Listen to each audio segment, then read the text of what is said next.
위안부 피해 할머니들이 거주해온 나눔의 집도 부실 운영 의혹이 커지고 있습니다.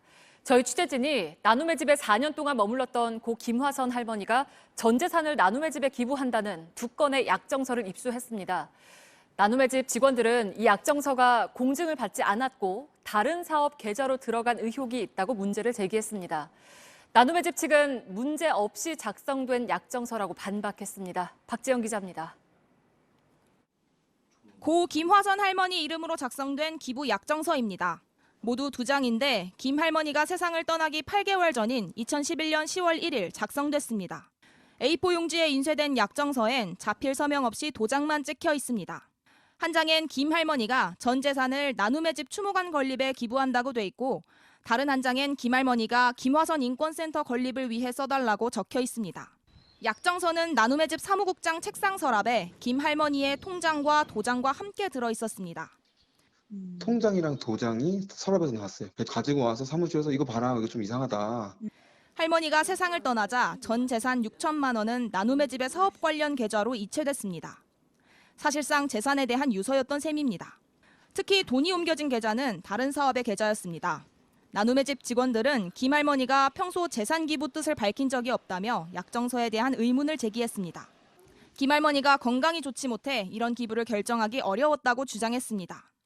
당시 간호일지엔 한 달 사이에 중환자실과 응급실을 오가며 입원 치료를 했고 약정서를 쓰기 8일 전에는 종일 기운이 없고 정신이 없다고 돼 있습니다. 나눔의 집 운영 규정엔 시설에 머무는 사람이 유서 등을 남기려면 변호사를 통해 공식 인증을 받는 공증 절차를 거치도록 했습니다. 하지만 해당 약정서를 작성할 때 공증 절차도 없었습니다. 나눔의 집은 문제없이 작성된 약정서라고 밝혔습니다. 할머니가 건강한 상태에서 했으니까 그게 써졌지. 안 소장은 다만 공증 절차를 몰랐다면서 관련 자료를 경기도에 제출했다고 했습니다. JTBC 박지영입니다. 또 직원들은 상식적으로 이해할 수 없는 일들이 여럿 있었다고도 했습니다. 수십억 원대 기부금이 쌓여 있지만 수당도 제대로 안 줬다고 말했습니다. 김지성 기자의 보도입니다. 원종성 간호사는 경기도 광주시 나눔의 집에서 지난 2000년부터 20년간 일했습니다. 나눔의 집 간호사는 원 씨 한 명뿐입니다.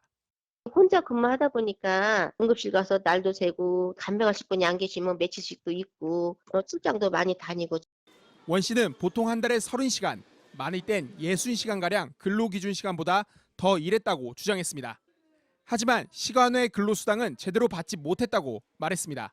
원 씨 동료들도 원 씨가 수당을 못 받았다고 증언했습니다. 주인을 가졌지만 초과 근무 수당이나 연차나 제대로 지급된 적도 없고요. 할머니가 12분 넘을 때도 혼자만 근무하셨어요. 원 씨 측 변호인은 근로기준법 위반 혐의로 나눔의 집 운영진을 고발하는 방안을 검토 중입니다. 직원들은 또 안신권 나눔의 집 소장이 여성 비하 발언도 했다고 주장했습니다. 지난 2018년 말 위안부 피해자 후원 사업을 하는 업체와 식사 자리에서 여성 비하 발언을 했다는 겁니다. 해놓고 어떻게 해봐라 이렇게 말하면 이런 식으로 성적 발언도 많이 하고요. 안 소장은 JTBC 취재진과 만나 여성 비하 발언을 했다는 주장은 사실이 아니라고 말했습니다. 아니 그런 비상식적인 발언을 해요. 그건 말이 안 되는 거지.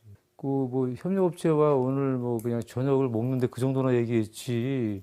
시간 외 근로수당 미지급 건에 대해서는 잘 모르는 사안이라고 답했습니다. JTBC 김지성입니다.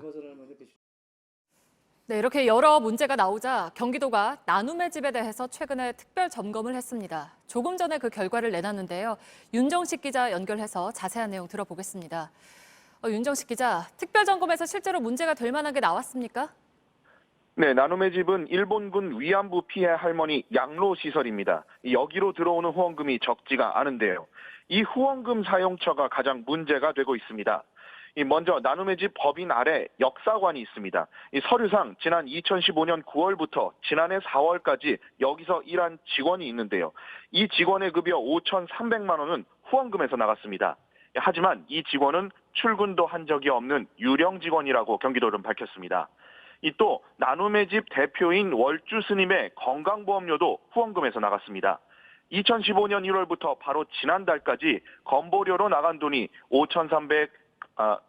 735만 6천 원입니다. 이게 전부가 아닙니다. 이 땅을 사거나 이 건물 증축비로는 이 후원금을 사용할 수가 없는데도 11억 원 가량을 허가 없이 썼다고 경기도는 밝혔습니다. 네, 그러면 그 후원금 관리가 전반적으로 부실했다는 얘기입니까? 네, 관리뿐 아니라 이 돈을 쓰는 방식에도 문제가 있었음이 드러났습니다. 이 방금 전해드린 이 건물 증축이 사례가 됩니다. 이 나눔의 집은 조달청 나라장터 시스템에 공사 입찰을 공고해야 합니다. 이 사회복지법인이라서 이 지방계약법에 따라 계약하기 때문인데요. 2014년부터 지난해까지 13건의 증축 관련이 계약이 있었습니다. 이 홈페이지에만 이 공고를 낸 겁니다. 이 중 여러 번은 특정 업체와 공사를 계약한 것으로 밝혀졌습니다. 네, 그 특정 업체하고 유착 관계도 혹시 드러났습니까? 아직 그 부분까지는 확인이 되지 않았습니다. 이 특별 점검을 시작한 게 지난 13일인데요. 지금까지 확인된 부분에 대해서는 이 경기도가 일단 과태료를 부과하고 행정처분을 하기로 했습니다. 또 특별사법경찰이 수사팀을 꾸려서 수사에 착수한다는 계획입니다. 이 오늘 이재명 경기도지사가 소셜미디어에 이번 특별점검에 대해 이 책임은 책임이고 헌신은 헌신이다 이런 입장을 밝혔습니다. 이 나눔의 집 할머니들을 위한 노력을 해온 점은 존중하지만 법과 원칙은 지켰어야 한다는 입장을 밝힌 겁니다. 네, 잘 들었습니다. 윤정식 기자가 전해드렸습니다.